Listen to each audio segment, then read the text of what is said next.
téléphone. Jean-Luc Godard, voici de nouveau avec le mépris au cœur même de toutes les conversations.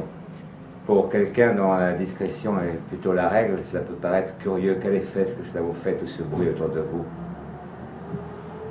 Ben, j'en suis pas très conscient, je crois que c'est un film. Je crois que c'est pas à cause de moi, c'est à cause du film. C'est à cause de la vedette principale, Brigitte Bardot. Je pense qu'il y a un peu plus de bruit.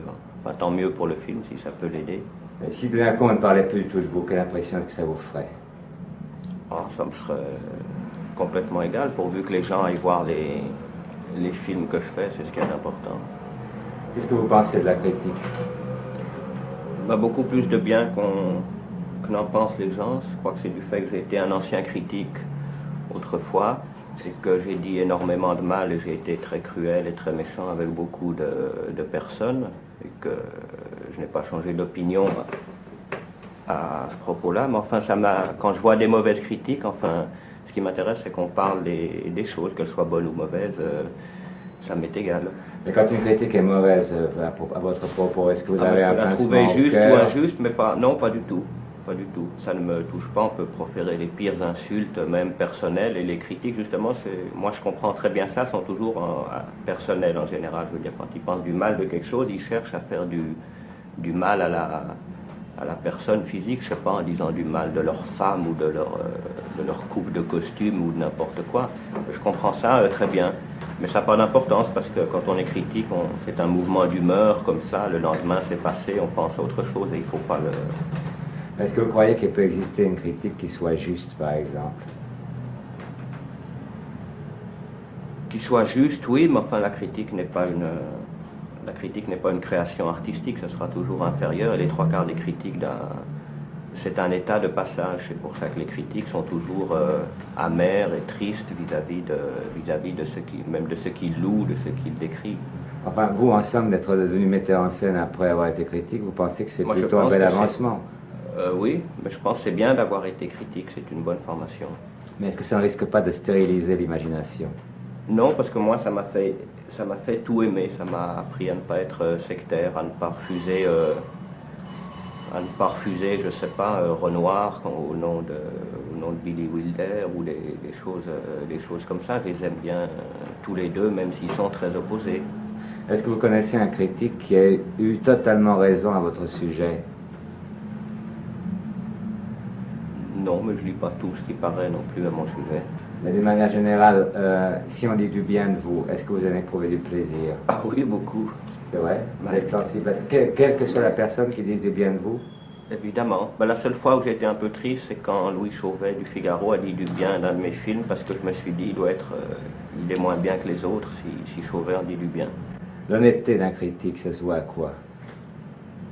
Ben, je crois justement, je crois que tous les critiques sont très sincères toujours, même quand ils soient faux, juste comme ça, mais on est presque forcément sincère, parce qu'on n'a pas... On ne peut pas être malhonnête. Oui. Et ils sont sincères dans la mesure où ils ont quelquefois besoin d'un alibi? Oui, puis ça fait partie de leur vie, ils ont besoin d'écrire, c'est des gens, alors qu'ils écrivent contre quelque chose ou pour quelque chose, c'est... Et à quoi est-ce qu'on voit qu'un critique peut être malhonnête?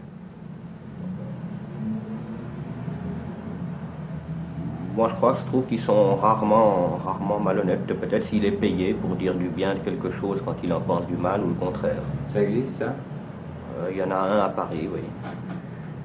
C'est un petit pourcentage quand même assez rassurant. Oui, c'est très rare, hein? ça n'existe Plutôt pas. réconfortant. Mais surtout dans le cinéma, parce que je crois que les critiques musicaux, eux, et les critiques de peinture sont carrément payés.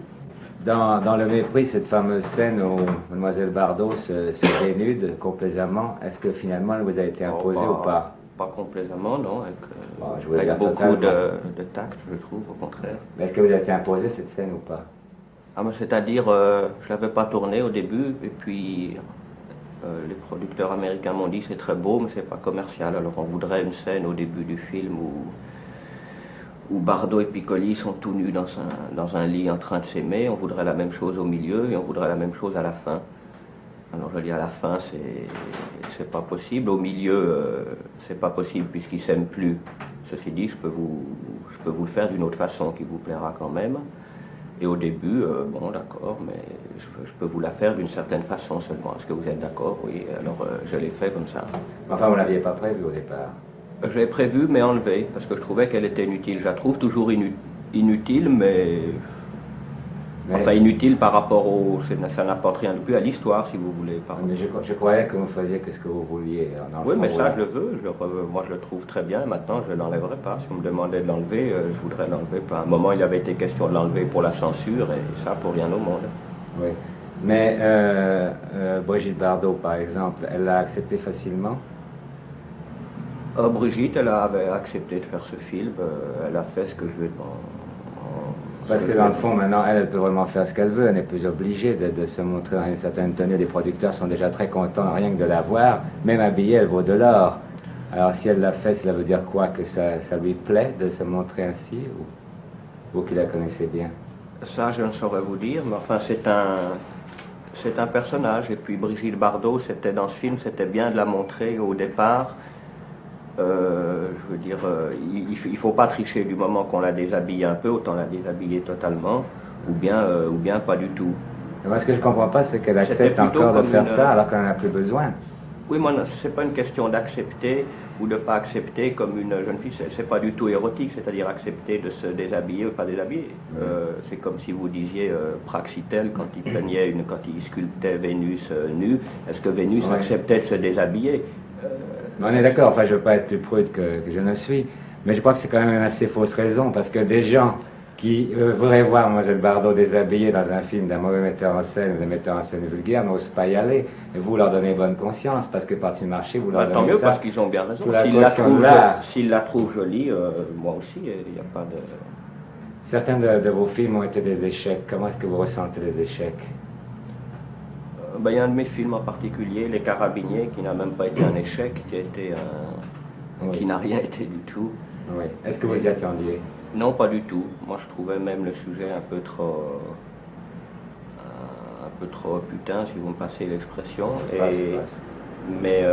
Et au contraire, les gens... Mais je crois que c'était parce que c'était un film sur la guerre, vrai, enfin, qui montrait...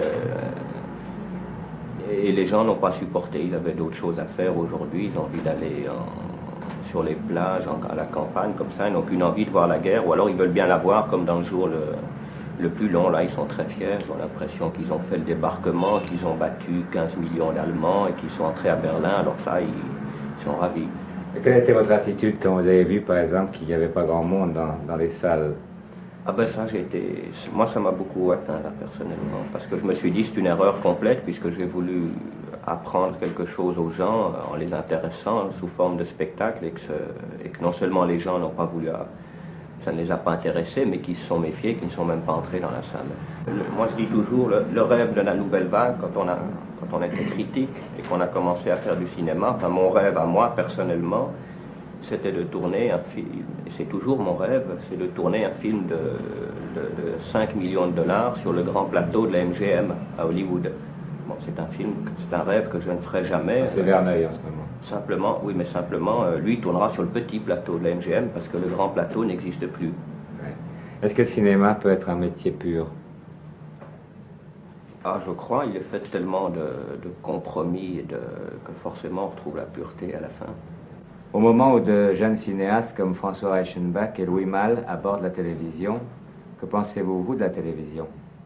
Mais la télévision, c'est la même chose. Enfin, je veux dire, pour moi, c'est un moyen de transmission. Je ne sais pas pourquoi les gens de télévision et les gens de cinéma sont fâchés entre eux. C'est des deux côtés, c'est des crétins, parce que on cherche à faire exactement la même chose, c'est à faire du spectacle sous une forme ou sous une autre pour intéresser les gens ou leur apprendre quelque chose. Moi, pour ma part, j'ai une grande envie, je ferai certainement, je ne suis pas triste du tout si le cinéma n'existe plus parce que je ferai de la télévision. La télévision transmet les choses. Si je ne peux pas aller à la comédie, disons pas la comédie française, disons à Stratford-on-Avon voir Shakespeare, eh ben, je suis content que la télévision m'en transmette une représentation.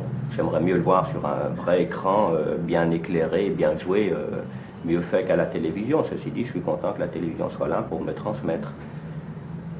Mais enfin, on ne fait pas à la télévision tout ce qu'on pourrait faire. Enfin, moi, par exemple, vous m'interviewez personnellement sur ma vie ou sur mes délires, c'est moins intéressant, je crois, parce que je ne suis pas connu des gens et ce que je peux être moi-même ne peut pas les intéresser. Ça les intéresse Je pense qu'il faudrait me demander plus ce que je pense de l'Europe, du Vietnam ou des choses comme ça. Et quand vous avez des personnages très célèbres, De Gaulle ou Pompidou, eux, il faut leur poser des questions personnelles. La couleur de leurs chaussettes, quelle marque de potage ils aiment, c'est ça qui intéresse. Si vous croyez que ce n'est pas notre rêve à tous, seulement essayez. Eh ben alors, espérons que vous y arriverez.